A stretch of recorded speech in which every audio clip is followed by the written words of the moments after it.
தமிழக மக்களே, ஒரு மாற்றத்தை கொண்டு வாருங்கள். உங்களால் முடியும். என் தம்பிகளால், என் தங்கைகளால் முடியும். தமிழ்நாட்டில் உள்ள கோடிக்கணக்கான என் தம்பிகளும் தங்கைகளும் ஒன்று சேருங்கள். கட்சி, ஜாதி, மதம், இனம் எதுவும் பார்க்காதீங்க. உங்களுடைய எதிர்காலத்திற்காக நான் சொல்கின்றேன். தமிழ் தமிழ் என்று ஆட்சிக்கு வந்த திமுக தமிழுக்காக என்னையா நீங்க செஞ்சீங்க? இந்தியாவிலேயே தமிழ் படிக்காமல தமிழ்நாட்டில் பட்டம் வாங்கலாம், ஆராய்ச்சி பண்ணலாம், PhD வாங்கலாம்.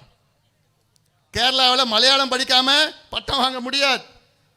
கர்நாடகாவில் கன்னடம் படிக்காம பட்டம் வாங்க முடியாது. ஆந்திராவில் தெலுங்கானாவில் தெலுங்கு படிக்காம பட்டம் வாங்க முடியாது. மகாராஷ்டிராவில் மராத்தா படிக்காம பட்டம் வாங்க முடியாது. ஒரிசாவில் ஒரியா படிக்காம பட்டம் வாங்க முடியாது. மேற்கு வங்கத்தில் பெங்காலி படிக்காம பட்டம் வாங்க முடியாது. ஆனால் தமிழ்நாட்டில் மட்டும்தான் தமிழ் படிக்காம பட்டம் வாங்கலாம், ஆராய்ச்சி பண்ணலாம், PG பண்ணலாம், சூப்பர் ஸ்பெஷல் PhD பண்ணலாம். மானங்கட்ட ஆட்சி நீங்களாம். தமிழை வச்சு ஆட்சிக்கு வந்தவங்களை நீங்கள்லாம். தமிழுக்கும் உங்களுக்கு என்னையா சம்பந்தம்? இதுதான் நம்முடைய மொழியை அழிச்சிட்டாங்க. நம்முடைய பண்பாடு, நம்முடைய கலாச்சாரம், நம்முடைய இளைஞர்களை அழிச்சு நாசப்படுத்தி, விவசாயிகளை அழிச்சு, மீனவர்களை, நெசவாளர்களை, மாணவர்களை, இளைஞர்களை, பெண்களை அழித்து கொண்டிருக்கின்ற திமுக ஆட்சியை நாம் அகற்றுவோம் அகற்றுவோம் அகற்றுவோம் என்று நாம் ஒவ்வொருவரும் சபதம் ஏற்க வேண்டும், உறுதியாக இருக்க வேண்டும்.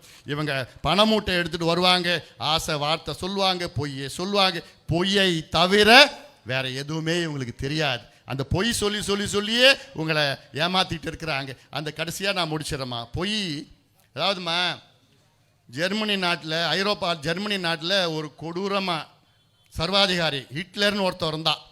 2வது உலக போருக்கு முன்பு இருந்தான். அவன் என்ன பண்ணான்? அங்கே இருக்கின்ற யூதர்களை சாவடிச்சான், இனப்படுகொலை செஞ்சான். இன சுத்தம் செய்ய வேண்டும் என்று யூதர்களை எல்லாத்தையும், லட்சக்கணக்கான யூதர்களை சாவடிச்சான். அவனுக்கு ஒரு கொள்கை பரப்பு செயலாளர் ஒருத்தன் வச்சிருந்தான். யாருன்னா, அவன் பேர் என்னன்னா கோயபெல்ஸ்ன்னு பேர் என்ன? கோயபெல்ஸ். அவன் கோயபெல்ஸோட வேலை என்ன தெரியுமா? தினம் தினம் ஒரு பொய்யை சொல்லி அந்த பொய்யை 10 முறை சொல்லுவான். இப்போ நீங்கள் ஒரு பொய் உங்ககிட்ட சொன்னால், முதல் முறை சொன்னால் அது பொய் அப்படின்னு சொல்லிடுவீங்க. 2வது முறை மறுபடியும் அடுத்த நாள் 2வது முறை இந்த பொய்யை சொன்னால் அது பொய் தான் அப்படின்னு நினச்சிப்பீங்க.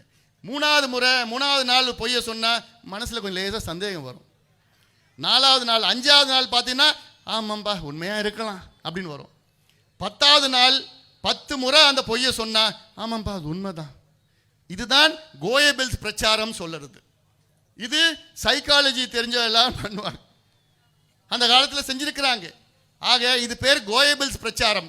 ஒரு பொய்யை 10 முறை சொன்னால் அது மக்கள் உண்மையாக ஏற்றுக்கொள்வார்கள். இதைத்தான் திமுக அரசு தொடர்ந்து, கோயபெல்ஸ் அரசு, இது திமுக அரசு இல்லை, கோயபெல்ஸ் அரசு உங்களுக்கு தொடர்ந்து பொய்யை சொல்லிக்கொண்டு பொய்யிலே வாழ்ந்து கொண்டிருக்கின்ற பொய்யான திமுகவை நாங்கள் எல்லோரும் சேர்ந்து அகற்றுவோம், விரட்டி அடிப்போம். திமுக ஆட்சியை விரட்டி அடிக்கின்ற காலம், நேரம் வந்துவிட்டது. அதற்கு தயாராகுங்கள் என் தம்பிகளே, என் தங்கைகளே, தாய்மார்கள், பெற்றோர்கள், விவசாய பெருமக்கள், வியாபார பெருமக்கள், மீனவர்கள், நெசவாளர்கள், மாணவர்கள், இளைஞர்கள், தொழிலாளர்கள், அத்தனை பேரும் வாருங்கள், எங்கள் பின்னால் வாருங்கள், எங்களுக்கு ஆதரவு தாருங்கள், ஆதரவு தாருங்கள். உங்களுடைய எதிர்காலம், உங்கள் பிள்ளைகளுடைய எதிர்காலம், உங்கள் பேரப்பிள்ளைகளுடைய எதிர்காலம், உங்கள் வருங்கால சந்ததியினுடைய எதிர்காலம் நம் கையில் இருக்கிறது, உங்கள் கையில் இருக்கிறது. அதுக்காகத்தான் இந்த திமுக ஆட்சியை விரட்டுவோம், ஒன்றிணைவோம், திமுக ஆட்சியை அகற்றுவோம் அகற்றுவோம். நாம் உரிமைகளை நாம் மீட்டெடுப்போம் மீட்டெடுப்போம் மீட்டெடுப்போம். நன்றி.